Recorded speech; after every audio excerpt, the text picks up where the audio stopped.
Assalamualaikum warahmatullahi wabarakatuh. Perkenalkan, nama saya Salma Sesabila dengan NIM L1A023083 dari jurusan Manajemen Sumber Daya Perairan kelas B.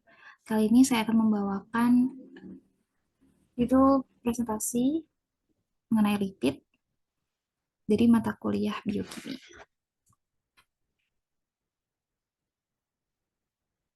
Nah, apa sih itu lipid? Lipid merupakan senyawa organik yang tidak larut dalam air, tetapi larut dalam pelarut nonpolar, seperti bensine atau dietil ether. Kemudian, lipid disimpan dalam jaringan adiposa putih sebagai trigliserida. Nah, klasifikasi lipid ini terbagi menjadi tiga. Yang pertama ada lipid sederhana, yaitu ester asam lemak dengan alkohol. Lipid sederhana juga dibagi menjadi dua, yaitu ada lemak dari lemak ini adalah ester asam lemak dengan gliserol. Kalau bentuknya cair itu disebut minyak, sedangkan kalau bentuknya padat itu disebut dengan lemak. Kemudian lilin. Lilin merupakan ester asam lemak dengan alkohol rantai panjang. Yang kedua ada lipid majemuk, merupakan asam lemak dengan alkohol yang mengandung senyawa lain seperti karbohidrat, protein, fosfat. Nah, fosfolipid ini adalah berikatan dengan fosfat, sedangkan cerebrosida ini berikatan dengan KH atau nitrogen.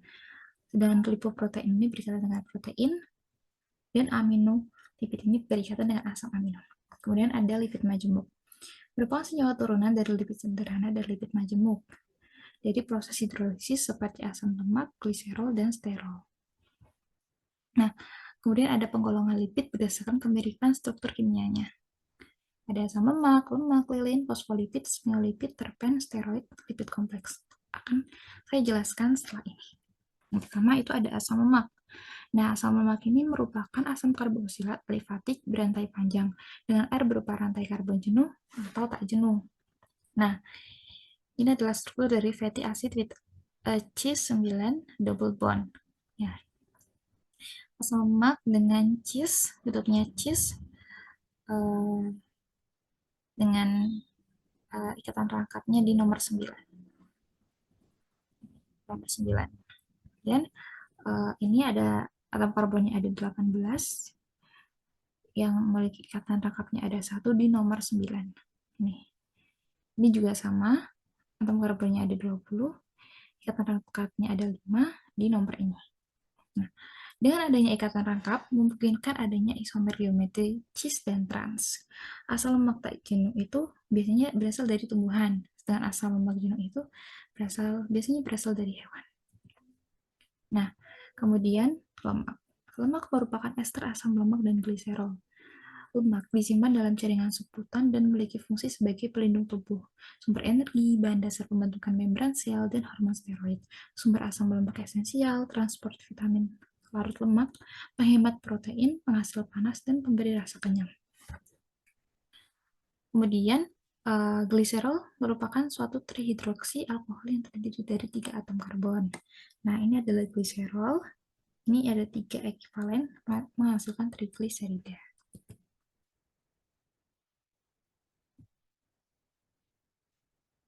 Nah, proses hidrolisis lemak oleh asam, basa, atau enzim tertentu seperti lipase akan menghasilkan asam lemak dan gliserol. Ini adalah gambar jika katalisnya itu asam, sedangkan ini katalisnya basa. Nah, yang ini itu biasa disebut dengan reaksi saponifikasi. Next. Nah, lemak hewan ini akan padat pada suhu ruang, sedangkan berarti akan cair pada suhu ruang. Berlemak, lemak hewani itu berasal dari keju, susu, daging, dengan telur, daging sapi, daging kambing, daging ayam, dan daging bebek. Sedangkan kalau lemak nabati itu berasal dari kelapa, kemiri, kacang-kacangan, dan buah alpukat. Nah, lalu bagaimana sih pencernaan lemak itu sendiri? Yang pertama, makanan besar atau makanan yang konsumsi itu dihancurkan. Kemudian gumpalan dihancurkan oleh garam empedu. Kemudian akan membentuk molekul lemak yang diuraikan oleh lipase. Selanjutnya, molekul asam lemak diabsorpsi oleh jonjot usus.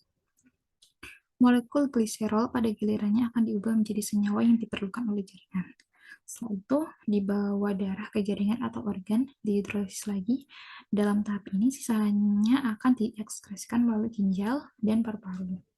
Tahap selanjutnya dari kandungan lemak yang dibawa darah ke jaringan atau organ adalah sebagian besar disimpan dalam jaringan adiposa. Nah, kemudian ada lilin. Lilin merupakan ester asam lemak dengan monohidroksi alkohol yang mempunyai rantai karbon panjang, yaitu antara 14-34 atom karbon. Lilin dapat diperoleh dari lebah madu, ikan paus, atau lumba-lumba. Lilin tidak mudah terhidrolisis seperti lemak dan tidak dapat diuraikan oleh enzim yang menguraikan lemak. Nah, lilin dapat berfungsi sebagai pelindung terhadap air. Kemudian ada fosfolipid atau fosfogliserida. Merupakan suatu gliserida yang mengandung fosfor dalam bentuk ester asam fosfat dan merupakan derivat asam fosfatifat atau turunannya. Ini adalah fosfatidat. Nah, gugus yang terikat asam fosfatidat adalah yang pertama kolin atau fosfatidilkolin, estanol alamin atau fosfatidil etanol amin, serin fosfatidilserin, inositol fosfatidil inositol. Nah, ini adalah contohnya adalah fosfatidil inositol. Kenapa inositol? Karena ini berkaitan dengan inositol. Kalau misalnya ini H, ini berarti namanya fosfatidil asid. Ini juga sama berkaitan dengan kolin ya. Jadi fosfatidil dikolin. Ini ada sphingolipid. Merupakan derivat dari sphingosine yang mempunyai rantai hidrokarbon yang panjang dan gugus amino. Gugus amino pada sphingosine dapat membentuk ikatan amida dengan asam lemak membentuk cyanida.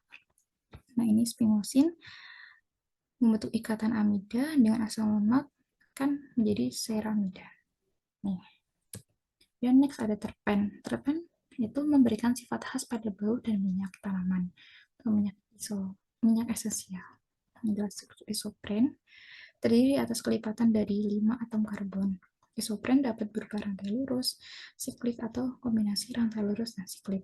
Contohnya adalah sitral, pinen, geraniol, kamfer, karoten, vitamin A, fitol, dan squalene. Kemudian ada steroid. Nah, steroid ini biasanya terdapat pada sel hewan dan manusia. Tidak berwarna, tidak berbau, dan memiliki titik lebur yang tinggi, yaitu antara 180 sampai 151 derajat Celcius. Steroid terdiri dari 3 cincin sikloheksan. Ini ada 3 cincin sikloheksan dan 1 cincin siklopentana. Kemudian tidak mengandung asam lemak. Ini adalah gambar dari inti steroid. Nah, kemudian yang terakhir ini ada lipid kompleks. Lipid kompleks merupakan lipid yang bergabung dengan senyawa lain, misalnya protein disebut lipoprotein atau karbohidrat disebut lipopolisakarida. Nah, salah satu peran utama lipoprotein adalah sebagai alat pengangkut lipid untuk proses metabolisme dalam sel. Kemudian ini adalah lipoprotein dalam plasma darah. Ini ada fosfolipid yang warnanya biru, kolesterol yang ini, kemudian ada apolipoprotein.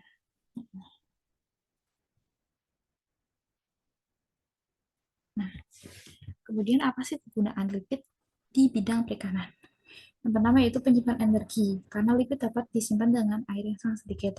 Yang kedua, pemelihara kebutuhan biomembran yang berperan dalam pengangkutan antar sel untuk nutrien yang larut lemak, seperti sterol dan vitamin. Kemudian, ikan laut itu tidak memiliki sistem enzim seperti yang ada pada ikan tawar, sehingga ikan laut sangat membutuhkan HUFA, atau asam lemak tak jenuh tinggi dari pakan untuk pertumbuhan yang optimum. Nah, kemudian apa sih penyebabnya jika ikan ini mengalami kekurangan atau defisiensi lipid? Yang pertama, kekurangan asam lemak esensial akan menyebabkan gangguan pada kesehatan ikan, termasuk di dalamnya berkurangnya fekunditas dan kemampuan membentuk embrio, kematian larva dan pertumbuhan abnormal, pigmentasi yang salah, penglihatan yang cacat, ketidakmampuan untuk makan pada intensitas cahaya yang rendah, tingkah laku yang abnormal, dan menurunnya fungsi membran pada suhu yang rendah. Kemudian, pada kasus ikan kerapu macan itu, jika kekurangan lemak, itu mengakibatkan timbulnya penyakit miopati atau steroidosis. Oke, mungkin segitu saja presentasi saya kali ini. Terima kasih sebelumnya. Semoga apa yang saya sampaikan dapat diterima dengan baik. Terima kasih sebelumnya. Wassalamualaikum warahmatullahi wabarakatuh.